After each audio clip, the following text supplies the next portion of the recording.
Tantor Audio, a division of Recorded Books, presents Beyond the Fray, Paramalgamation by Shannon LeGro and G. Michael Hopf. Narrated by Tanya and Alex Knox. Introduction. Paramalgamation. Noun. The action, process, or result of combining or uniting paranormal experiences which can, and should by all rights, be wholly separate. Truly inexplicable, nearly impossible to classify encounters with the strange, terrifying, and life-changing. When you hear the word paranormal, I'm sure you're like many who instantly think of lonely ghosts wandering the hallways of old homes, abandoned buildings, or foggy graveyards with crumbling headstones. The reality is the word simply means something out of place, not normal, slightly off-center, and almost always difficult to put your finger on. However, when we think of ghosts, we lump those all into a subcategory called hauntings. But what happens when someone has a run-in with a goblin or Wendigo? You see, there are many mysteries that fall under the definition of paranormal, but when you try to separate them out, it's hard, if not impossible, to do. It was this inability to do so that gave birth to the word paramalgamation and to this book. In fact, I named the 200th episode from my podcast, Into the Fray, this very thing, because of the random para-goodness it contained. As you turn from each chapter to the next, you'll read about encounters with things some of you have never heard of. However, they all have one thing in common. They're all strange, unexplained, which means, of course, that they're paranormal. In the pages ahead, you'll be taken to an abandoned house that is the source of mysterious 911 calls.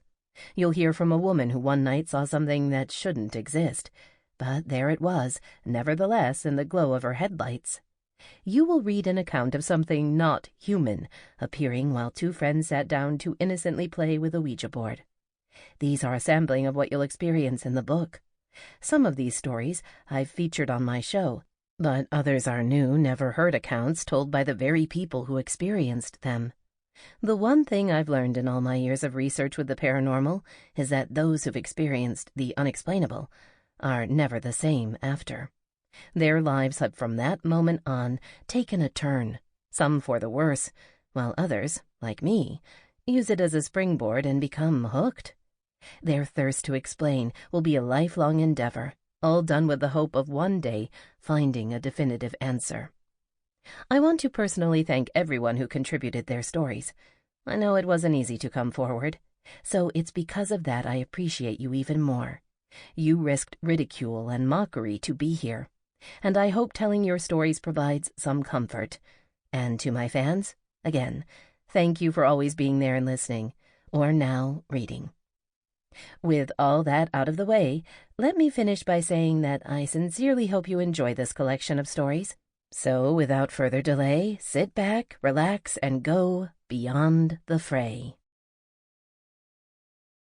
It looked right at me. There is an enduring question in the paranormal community: is the home haunted, or are the people?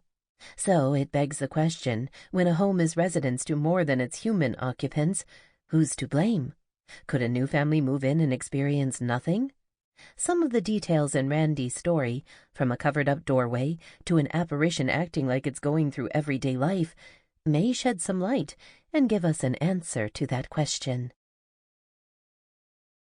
In the early 1960s, when I was about 8 years old, my parents bought an older home in a suburb of Los Angeles, California. It was an older Spanish-style home, much like you see in Southern California, with tan stucco siding and a red clay tile roof. My two brothers and I shared an exceptionally large bedroom. They slept in bunk beds on one side, while I slept in a single bed opposite them. At the front of the room, across from the door, was a large recessed area with an arched entry. This space was raised a bit higher than the rest of the room, making it look like a small stage. It was an odd area. We didn't use it for much, but there was always something about it that gave me a strange vibe. And no matter how bright our room was, this space was always dark, making it seem even more ominous. Needless to say, we avoided the area at all costs. Late one night, I woke to a very strange and heavy feeling. I sat up, but found myself immersed in almost complete darkness. I scanned my darkened room, but couldn't see anything. Then I heard a door. I looked with half-groggy eyes, expecting to see my mother or father in the glow of the light that now splashed into the room from the open doorway. There was someone there, and at first I thought it was my father, as it appeared to be a male. The figure had one hand on the doorknob and one hand on the door frame as he leaned in and looked around. At the time, I chalked it up to feeling half awake, but the figure was completely black, as if it were absent of color or unable to reflect the light coming from behind him. I didn't know what to think. I kept assuming it was my father, but still, something wasn't right. The figure looked at me for a few seconds, leaned back out, and closed the door behind him. As I said, I thought it was my father just checking on us, but still, it seemed odd to me. With the door closed and the darkness swallowing me up again, I lay down, turned over to my side, and settled in, facing the door to the room. That was when it suddenly hit me. I was now facing my bedroom door, but that wasn't where I'd just seen the figure. Whatever or whoever that was had opened a door opposite the only door in the room. How was that even possible? Instantly filled with fear, I screamed and bolted from my bed. I tore open my bedroom door and sprinted down the hall.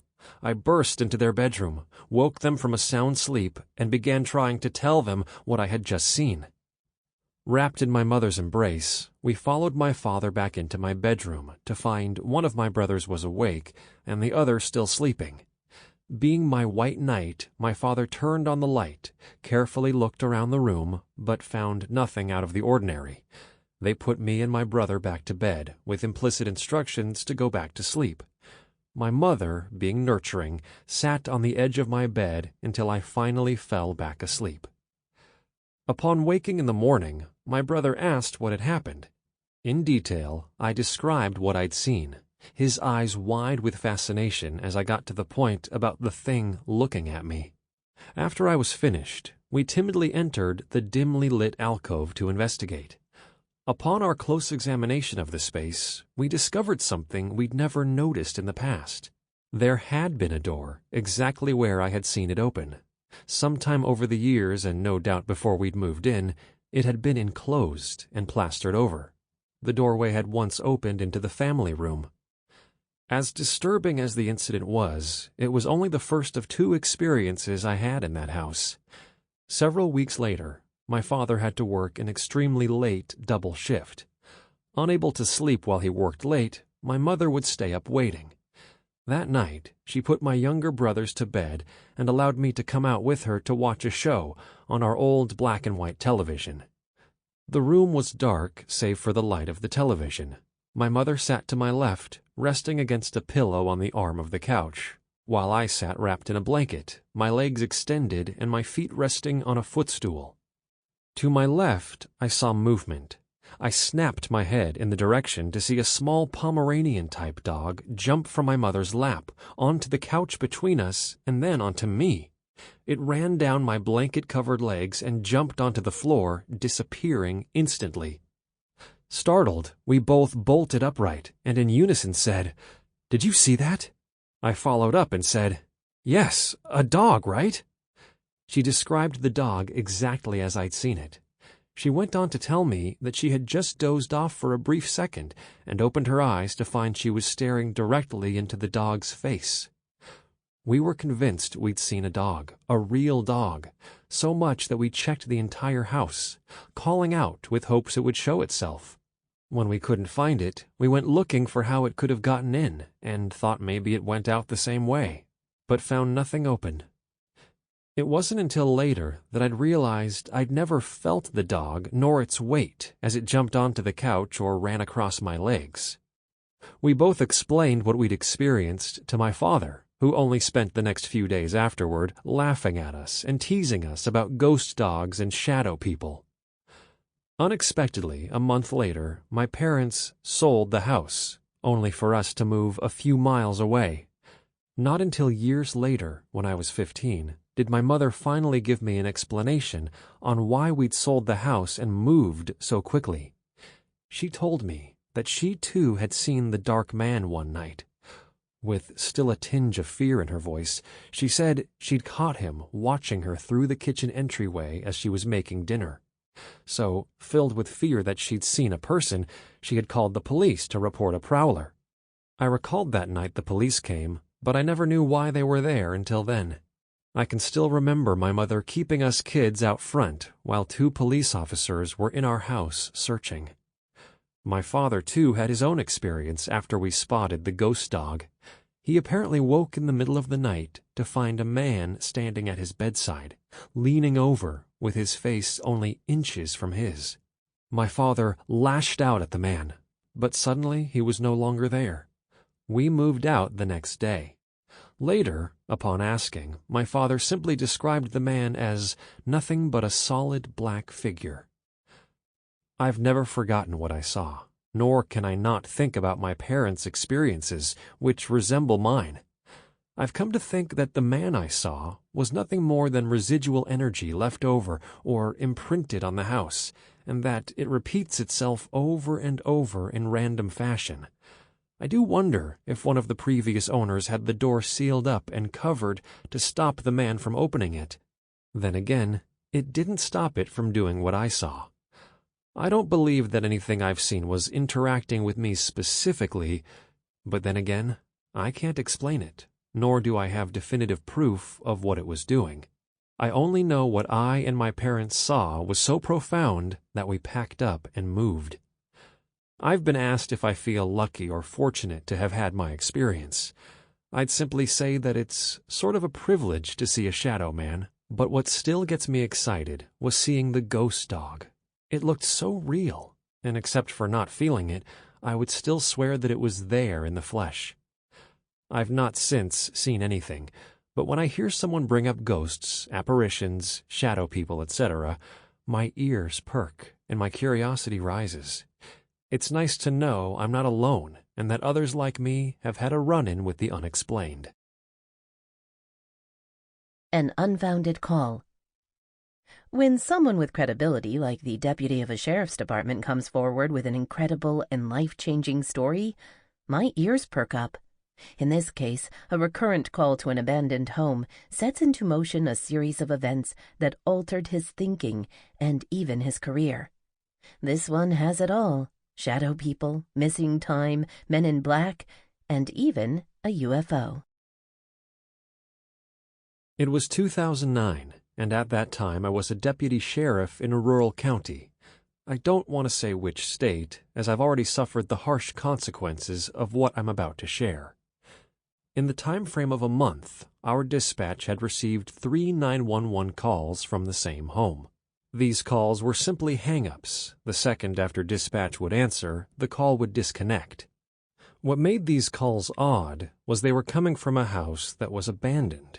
Each time, I'd take the call from dispatch and roll out to the property to find it empty, no furniture and no one around. I'd call back and declare it an unfounded call. This meant that you couldn't find anyone and that there was nothing to report. We chalked it up to issues with the telephone line. Then the one night in question occurred, the night that forever changed my life. Over the radio, I was notified that a 911 call had been placed from the abandoned house again. Like always, I headed directly there. I should note that I was working night shift, so when I was heading out to the property, it was dark out. Like the other times before, I pulled up, got out with a flashlight in hand, and walked the perimeter of the house to find no one nor any sign of anyone having been there. After my perimeter search, I headed for the house. I walked up to the back patio's glass sliding door and flashed my light inside. It was easy to see, as there weren't any blinds on the door, and just as I was panning to one side, I spotted what can only be described as a shadowy figure walking up the stairs towards the second floor.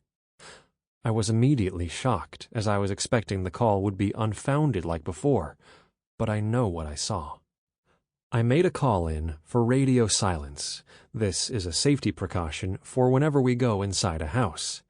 I checked the door and found it open, so with my flashlight still in my hand, I opened the door and stepped inside.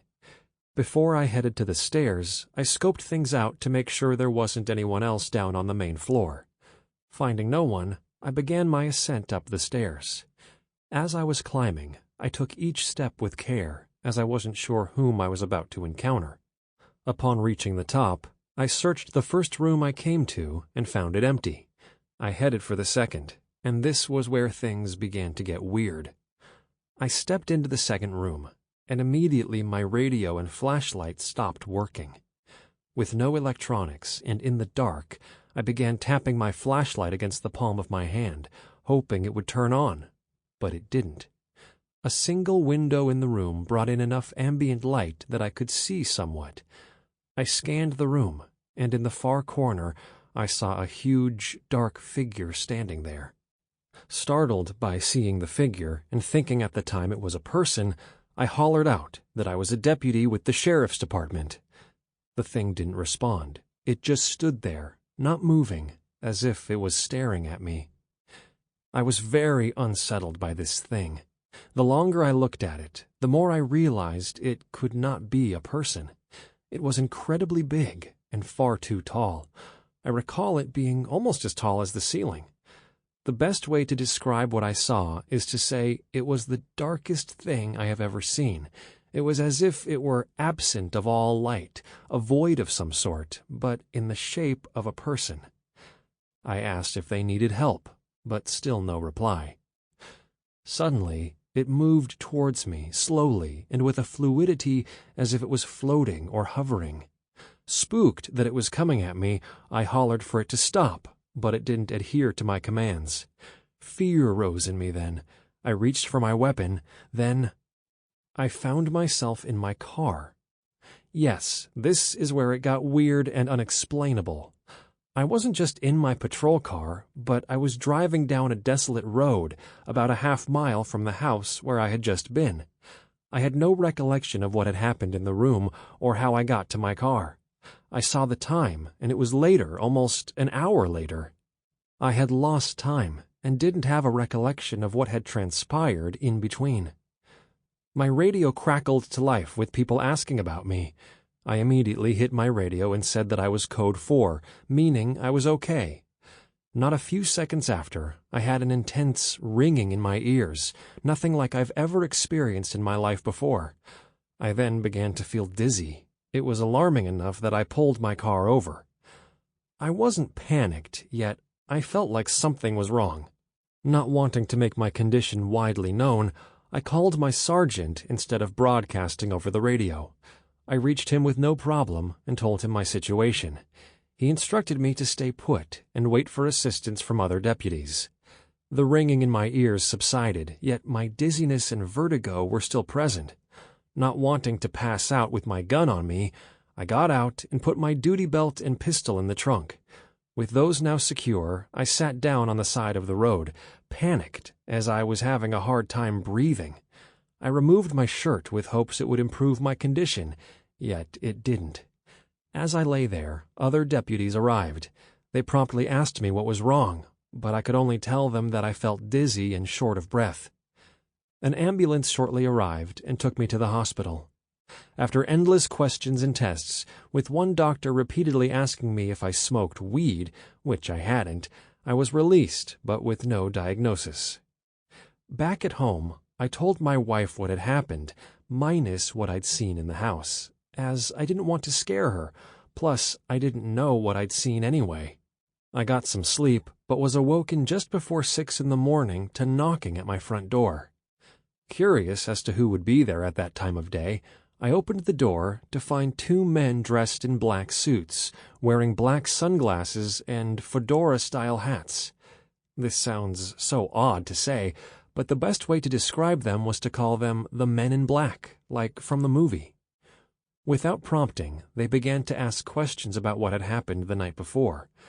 I told them I'd gone to a house to respond to a 911 call, cleared the call, and drove off, only to call for help when I experienced dizziness. I didn't tell them about seeing anything at the house, as I knew it would sound crazy. Upon finishing my story, they told me that I'd been released from my duties and that they needed my badge. I was shocked. I asked what I could have done wrong, and they replied that this wasn't disciplinary and that upon feeling better I could come back and reapply to work. They handed me a release form and told me to sign it. Being that I was young and, to be quite honest, intimidated by these men, I signed the papers and gave them my badge and other things. They didn't say another word and immediately left.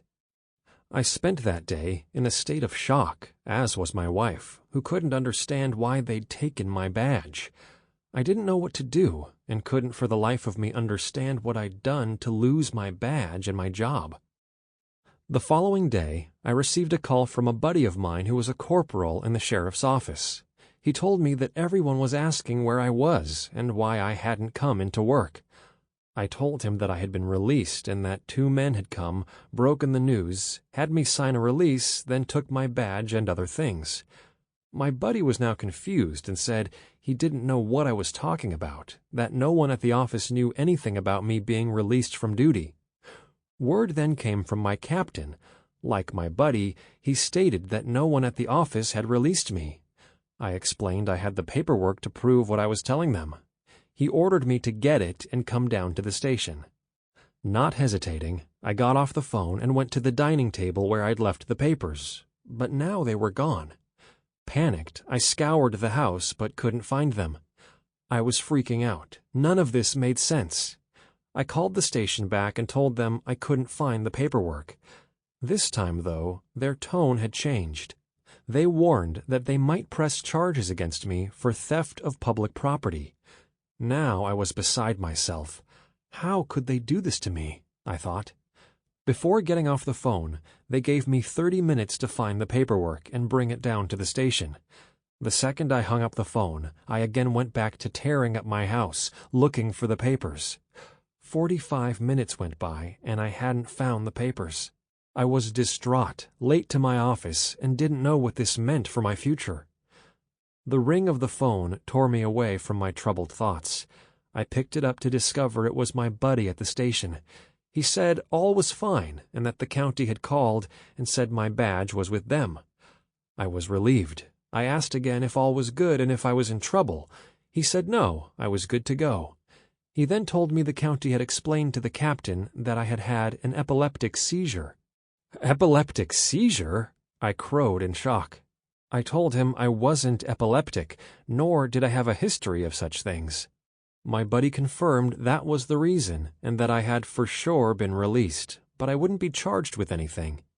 That was the most I was ever told about that night, or what the county had mentioned to my captain. The phone call ended, and so had my career as a deputy with that sheriff's department. I had been released from duty, but the rationale was a lie. To be honest, I was happy that I wasn't going to get into trouble, but still I had no explanation for any of it. Not the call, the shadow person, my dizziness, the men in black, and so forth. Months went by, and I would still have some dizziness and the ringing in my ears. I went to the doctors, who then sent me to see several ear, nose, and throat specialists. I was desperate to find out what was wrong with me. I even had MRIs done. One MRI came back and showed I had a blockage in my left inner ear, but they couldn't tell me what it was. They explained that this mystery blockage was what had to be causing my dizziness and ringing. I asked what could be done, and all they did was prescribe me some diuretics, which might help flush fluids out of my system, thinking that was what might be in my left inner ear. The medicine helped for a while, but later in 2009, the dizziness and ringing returned, with hearing loss in my left ear. After a year had gone by, I decided I wanted to go back to work in law enforcement. Everywhere I applied, the process would go fine until it came time for the background and my time at the sheriff's department. I was told my old department wouldn't disclose why they released me, making it impossible for any new department to bring me on. This is what's made this entire episode so odd and inexplicable. So let's break this down. I go to a house that's been having numerous unfounded 911 calls. On my last drive by there, I have a run-in with what can only be described as a shadow person. I then find myself in my car, driving, lost time, I get sick, I'm visited by 2 men in black, I lose my job, and now my old employer won't release to anyone why I don't work there anymore. I mean, this couldn't get any stranger. Still to this day, I am struggling. I get sick every now and then, my ears still ring now and then, and I've suffered permanent hearing loss in my left ear. Years have gone by, and still I can't get a straight answer on what happened during that time. I've personally contacted the sheriff's department, but they won't talk to me. All I want is an answer. Why did this happen to me? Was it a setup? Was it predetermined? Who were those men who showed up at my house early in the morning? How did they know about what had happened? How did the county get my badge? Why won't my old department talk to me? I've gone as far as hiring a human resources attorney, but because of the terms of my contract, I was on probation and at will. It's fine they won't hire me again. But why? Do they know something? I don't know if I'll ever get the satisfaction of answers to all my questions, but what I do know is that moment in time and that brief encounter with that shadow person have altered my life for the worse. Not only has my health suffered, but strange things have continued to occur to me and my wife in the years since. I've seen dark figures in my house and lurking around it. We find things moved or even thrown, and we've heard noises. More specifically, we've heard what sounds like the cries of a baby coming from one of our bedrooms. I don't know if any of these things are related to what happened to me or the fact we moved into a new house and they're just coincidence. Again, I find myself at a loss to explain what's happened to me over the years. I can say that I do feel like I'm a bit cursed. I'll wrap this up by giving a fair warning to all hearing this. If you ever see a shadow person, don't confront it. Don't be a hero. Just run and don't look back. The muted places. What would it be like to be suddenly muted, where no one around you could hear you when you spoke? Or even worse, not only muted, but suddenly invisible to those you were interacting with just moments before. In India, Ash was the team leader for an important wildlife biology field expedition. He was by no means out there working alone, but quickly found himself feeling that way. Panic was likely not far off. Some may wonder if this is indeed what occurs in some cases of the missing 411, by David Paulides. How close is the other side? I live in the beautiful country of India. The country is vast and features not only busy cityscapes, but forests, both arid and high desert, and even wetlands. These areas are full of beautiful and often extremely dangerous wildlife. For instance, running into big cats in many of these regions is a real possibility. I have always been fascinated by the natural world, so it made complete sense to make it a profession and work out of doors as a biologist amongst the amazing wildlife India is teeming with.